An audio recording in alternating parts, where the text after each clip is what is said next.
اور کن کن طریقے سے رسول اللہ صلی اللہ علیہ وسلم نے بارش کے لیے دعا مانگی۔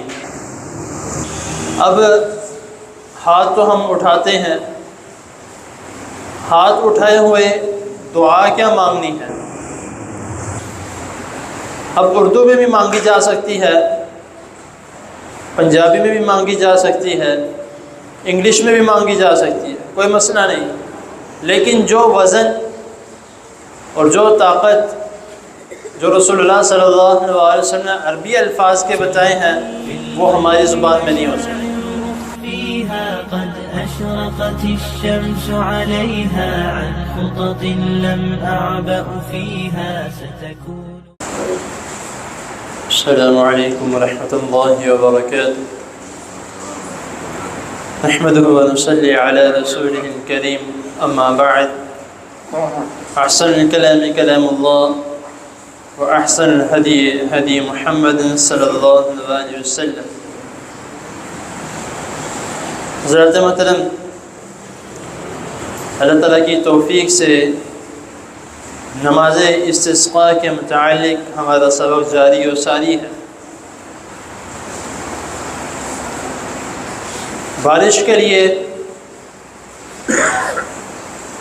دعا مانگنا، اس کا طریقہ کار میں آپ کو کل کی نشست میں بتا چکا ہوں کہ کتنی اقسام ہیں اور کن کن طریقے سے رسول اللہ صلی اللہ علیہ وسلم نے بارش کے لیے دعا مانگی۔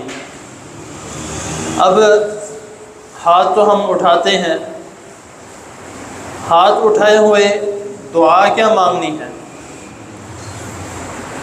اب اردو میں بھی مانگی جا سکتی ہے، پنجابی میں بھی مانگی جا سکتی ہے، انگلش میں بھی مانگی جا سکتی ہے، کوئی مسئلہ نہیں، لیکن جو وزن اور جو طاقت جو رسول اللہ صلی اللہ علیہ وسلم نے عربی الفاظ کے بتائے ہیں وہ ہماری زبان میں نہیں ہو سکتے۔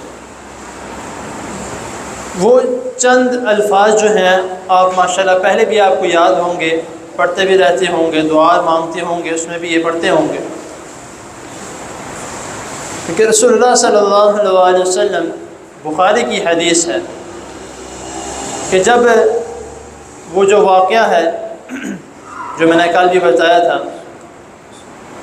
کہ صحابی والا کہ جس نے آ کے خطبے کے دوران رسول اللہ صلی اللہ علیہ وسلم سے بارش کے متعلق دعا کے بارے میں کہا تھا کہ دعا کیجئے، بارش نہیں ہو رہی، جانور مر رہے ہیں پیاس کی وجہ سے، فصلیں تباہ ہو رہی ہیں۔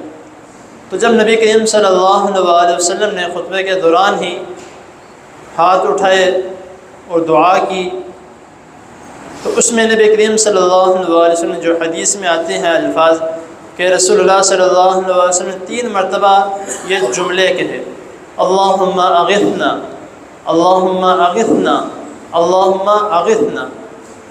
اب بالکل مختصر سے جملہ، 2 لفظوں کا، اللہم اغثنا۔ اب اس کا معنی کیا ہے؟ معنی اس کا بہت جامع ہے کہ اے اللہ رحمت کی بارش نازل فرما۔ اغثنا کا مطلب اے اللہ ہمارے لیے، کیونکہ جو نا جو ہے یہ ضمیر جمع متکلم کی ہے، تو اس میں کہ اے اللہ ہمارے لیے رحمت کی بارش نازل فرما، ہمارے رحمت کی برکھا نازل فرما۔ تو یہ بارش کے لیے دعا کرنا سب سے بہترین جملہ۔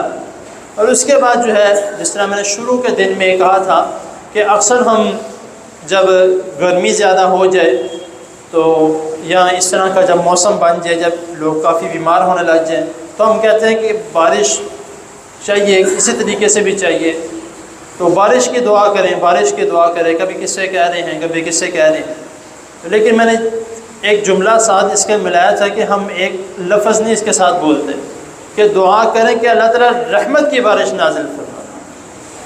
جب ہم یہ الفاظ کہیں گے تو انشاءاللہ تعالیٰ اللہ تعالیٰ جتنی مرضی بھی ہمارے لیے بارش نازل فرمائیں گے وہ رحمت کی ہوگی۔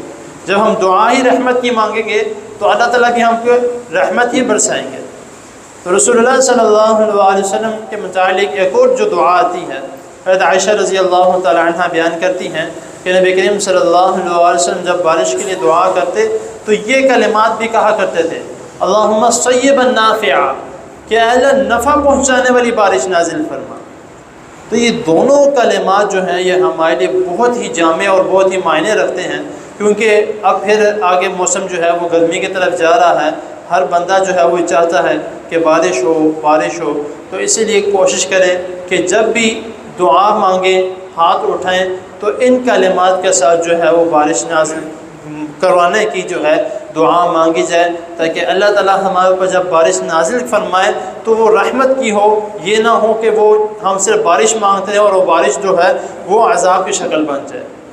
تو اس لیے کوشش کریں، اور ایک دو دعائیں اور بھی ہیں وہ انشاءاللہ تعالیٰ اگلی نشست میں بیان کی جائیں گی۔ اللہ تعالیٰ کی حضور دعا ہے اللہ تعالیٰ ہمیں جو سنا اس پر عمل کرنے کی توفیق عطا فرمائے۔ جزاکم اللہ خیر۔